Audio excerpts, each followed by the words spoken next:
اور تو یہ عابد حسن صفرانی کی جو داستان ہے، یعنی ایک یہ لوگ یہ بھی نہیں بولتے کہ عابد حسن صفرانی صاحب بعد میں واپس آئے، 5 سال تک ان کے گھر والوں کو نہیں معلوم تھا کہ وہ نیتا جی کے ساتھ ہے.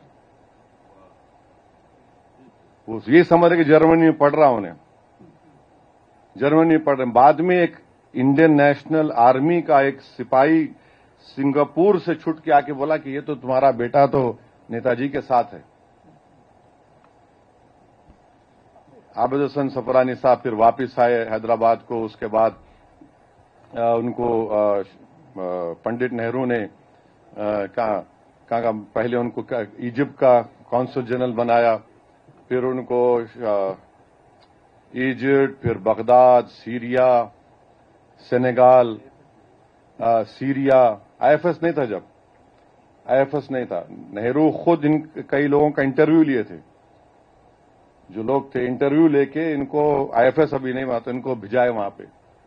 اور پھر نہرو پارلیمنٹ میں گڑبڑ ہو گئی تھی کہ عراق میں یہ جو موجودہ جارڈن کے کنگ ہے ان کے دادا کے بھائی وہاں کے بادشاہ تھے. ریولیوشن آ گیا تو پارلیمنٹ میں اٹھ کے کوئی نہرو کو بولے کہ کیسے ہم لوگ اس کو محسوس نہیں کر سکے. تو نہرو اس وقت کھڑے ہو کے بولے کہ نہیں، ہم کو معلوم تھا، عابد حسن رپورٹ لکھ کے بھیجائے تھے کہ ایسا ہونے والا ہے. یہ دیکھیے یہ بات ہے، ہم کو نہیں معلوم بنگلہ دیش میں کیا رہا ہمارے کو نہیں معلوم. وہ میں نے جو فور سائٹ جو تھا ہمارے لوگوں کا وہاں پہ اسٹیشنڈ ہے، مگر لکھ کے بجائے نہرو کہ دیکھو یہ چینج آ سکتا ہے عراق میں. پھر واپس عابد حسن صاحب واپس آئے حیدرآباد.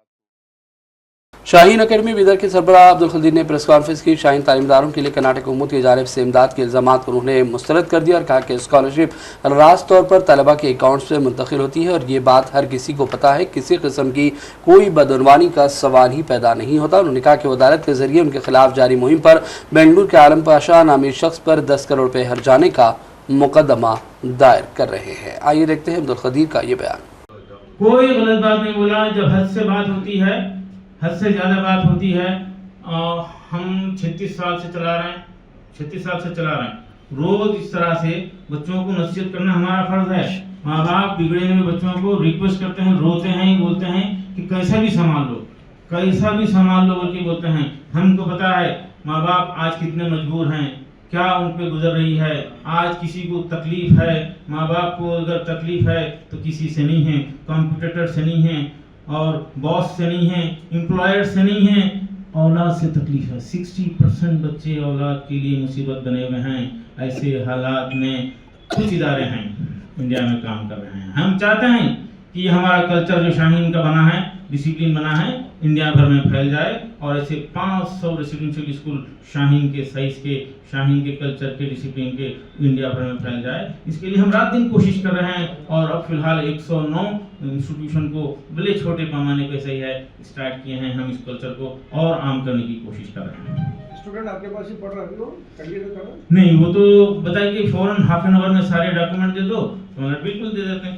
دیکھیے جہاں پر سیٹ نہیں ہوتا ہے، اجازت ہے، اسلام اجازت دیتا ہے.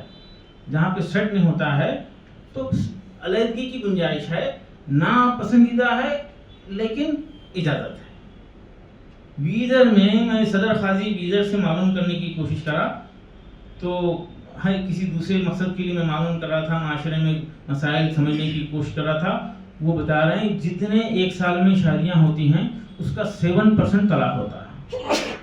تو بچے کبھی 5-10%, 15% بچے ہیں اور جاتے ہیں، آ کر جاتے ہیں. سیٹ ہونا ضروری نہیں ہے. میں کہیں انٹرویو میں بتا ہی رہا تھا ہر بچے کا وہاں پر سیٹ ہونا ضروری نہیں ہے.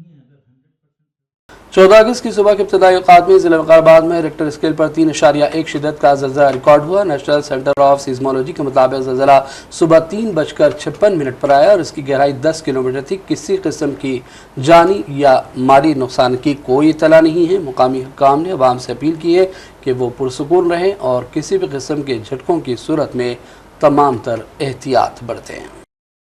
اور بڑھتے ہیں چند اہم قومی اور عالمی خبروں کی جانب۔ سپریم کورٹ نے اپنے عبوری حکم میں الیکشن کمیشن کو ہدایت دی کہ وہ 65 لاکھ ووٹروں کے ناموں کی فہرست جاری کرے۔ الیکشن کمیشن کی جانب سے SIR کے عمل پر عدالت نے کہا کہ ووٹرز کے نام حذف کرنے کی وجہ بتائی جائے اور 65 لاکھ ووٹرز کے نام کو ویب سائٹ پر جاری کیا جائے۔ 2 ججوں کی bench election commission of India کی جانب سے بہار میں جاری SIR مہم کے معاملے پر داخل کردہ درخواستوں پر سماعت کا سلسلہ جاری رکھے ہوئے ہے اور اس دوران یہ عبوری حکم نامہ جاری کیا گیا ہے۔ اور اس دوران کانگریس کے سابق سے راہل گاندھی نے کہا کہ لوگوں کے ووٹ چوری ہو رہے ہیں، اس لیے تمام لوگوں کو متحد ہو کر شفاف ووٹر لسٹ کے لیے عوامی تحریک میں شامل ہونا چاہیے۔ انہوں نے کہا کہ ایک شخص ایک ووٹ کے اصول کے حل کی فیصلہ کن لڑائی لڑی جا رہی ہے، لڑائی ملک کے آئین اور جمہوریت کو بچانے کی ہے، اس لیے وہ ملک کے عوام سے اس تحریک میں شامل ہونے کی اپیلیں کر رہے ہیں۔ انہوں نے کہا کہ ووٹ ادھیکار ریلی کے ساتھ ہم بہار کی سرزمین سے ووٹ چوری کے خلاف براہ راست لڑائی شروع کریں گے۔ یہ صرف انتخابی مسئلہ نہیں، یہ جمہوریت، آئین اور ایک شخص ایک ووٹ کے اصول کی حفاظت کے لیے ایک فیصلہ کن جنگ ہے، جس کے لیے ہر عام شہری، کسان اور تمام لوگوں کو ہمارا ساتھ دے رہا ہے۔ سپریم کورٹ نے آج جموں کشمیر کے حوالے سے مکمل ریاستی درجہ بحال کرنے سے متعلق اہم درخواست پر سماعت کرتے ہوئے مرکز سے 8 ہفتوں کے اندر جواب دینے کی ہدایت دی ہے۔ یہ درخواست معروف ماہر تعلیم ظہور احمد بھٹ اور سماجی و سیاسی کارکن خورشید احمد ملک کی جانب سے دائر کی گئی، جس میں موقف اختیار کیا گیا کہ ریاست جموں کشمیر کا درجہ بحال کرنے میں تاخیر جموں کشمیر کے عوام کے آئینی حقوق کو مجروح کر رہی ہے۔ Chief justice of India justice BR گوائی کی سربراہی والی بینچ نے مرکز کی جانب سے پیش ہونے والے سالیسیٹر جنرل تشار مہتا کے دلائل سنے اور کہا کہ 8 ہفتوں کا ہم حکومت کو وقت دیتے ہیں اور اس دوران تمام تر تفصیلات سامنے لائی جائیں۔ انہوں نے پہلگام دہشت گرد حملے کا بھی حوالہ دیا اور سلامتی کے حوالے سے تمام تر واقعات کو مد نظر رکھنے کی بھی بات کہی ہے۔ اور بات کریں گے فلسطین کے غزہ کے شمال مغربی علاقے میں ظالم اسرائیلی فوج کی فضائی کارروائیوں میں مزید 8 فلسطینی شہری شہید ہوئے، متعدد دیگر زخمی ہوئے۔ حملہ امدادی سرگرمیوں کی حفاظت کرنے والے کارکنوں کو نشانہ بنا کر کیا گیا۔ شہداء اور زخمیوں کو فوری ہسپتال منتقل کیا گیا۔ حقوق انسانی کے اداروں کے مطابق قابل اسرائیل کی یہ کارروائیاں ان علاقوں میں ہو رہی ہیں جہاں انسانی امداد فراہم کی جا رہی ہے اور واضح طور پر فلسطینی عوام پر بھوک اور اجتماعی اذیت مسلط کرنے کی منظم سازش ہے۔ 7 اکتوبر 2023 سے ظالم اسرائیل نے غزہ میں وسیع پیمانے پر نسل کشی کی جنگ چھیڑی ہوئی ہے اور عالمی برادری کی تمام اپیلوں اور عالمی عدالت انصاف کے احکامات کو بھی مسلسل نظر انداز کیا گیا۔ فلسطینی پناہ گزینوں کو امداد اور بحالی کے لیے قائم یونائٹڈ نیشن کے ادارے اونروا کے کمشنر جنرل فلپ لازارینی نے انکشاف کیا کہ غزہ میں قابض اسرائیل کے وحشیانہ حملوں اور بمباری کے نتیجے میں اب تک 40,000 سے زیادہ بچے یا تو شہید ہوئے یا پھر زخمی ہوئے ہیں۔ اس دوران اطلاع ہے کہ آج بھوک کا شکار مزید 4 فلسطینیوں کی جان بھی چلی گئی۔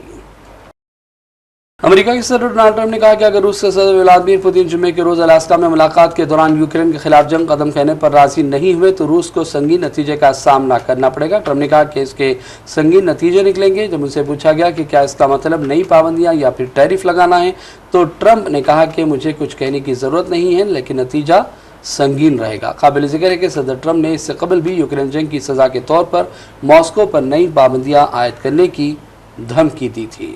If the first one goes okay, we'll have a quick second one. I would like to do it almost immediately, and we'll have a quick second meeting between President Putin and President Zelensky and myself if they'd like to have me there. And that would be a meeting where maybe it could be absolutely work. But the first meeting will not work that out. Certain great things can be gained in the first. It's going to be a very important meeting, but it's setting the table for the second meeting. I think the second meeting, if the second meeting takes place, now there may be no second meeting because if I feel that it's not appropriate to have it because I didn't get. اور آخر میں head lines پر ڈالیں گے ایک اور نظر۔ کل 15 اگست کے پیش نظر جشن یوم آزادی کے سلسلے میں سخت سیکورٹی انتظامات۔ چیف منسٹر ریونت ریڈی قلعہ گولکنڈا پر لہرائیں گے قومی پرچم۔ تلنگانہ حکومت نے آج ہر ایک ضلع کو امدادی کارروائی کے لیے 1 کروڑ روپے جاری کر دیے۔ شدید بارش کے بعد پیدا شدہ صورتحال کا حکومت نے میٹنگ میں لیا جائزہ۔ ہمایت ساگر جھیل میں پانی کی سطح میں خطرناک اضافہ، نشیبی علاقوں میں سیلاب کا اندیشہ، 9 دروازے کھول کر فاضل پانی کا اخراج جاری۔ جنگ آزادی میں مسلمانوں نے فیصلہ کن رول ادا کیا تھا، نوجوان کتابیں پڑھیں، علم میں اضافہ کریں، حیدرآباد کے رکن پارلیمنٹ اسد اویسی کا بیان۔ بہار کے 65 لاکھ حذف کردہ ووٹروں کے ناموں کی فہرست جاری کی جائے، نام نکالنے کی وجہ بھی بتائی جائے۔ سپریم کورٹ نے اپنے عبوری حکم نامے میں الیکشن کمیشن آف انڈیا کو دی ہدایت۔ راہل گاندھی نے لوگوں سے شفاف ووٹر لسٹ کے لیے عوامی تحریک میں شامل ہونے کی اپیل کی. کہا اب کی بار ووٹ چوروں کی ہار، عوام کی جیت، آئین کی جیت. جموں کشمیر کی ریاستی حیثیت بحالی کی درخواست پر سماعت. سپریم کورٹ نے مرکز سے 8 ہفتے میں طلب کیا جواب. اور غزہ کے شمال مغربی علاقے میں ظالم اسرائیلی فوج کی بمباری، مزید 8 فلسطینی شہری شہید، متعدد زخمی. بھوک سے ہوئی 4 افراد کی موت. پرائم ٹائم کا سلسلہ فی الحال یہی ختم کرتے ہیں. محمد فرزان احمد کو پوری ٹیم کے ساتھ اجازت دیں. دیکھتے رہیے سیاست ٹی وی. اللہ حافظ.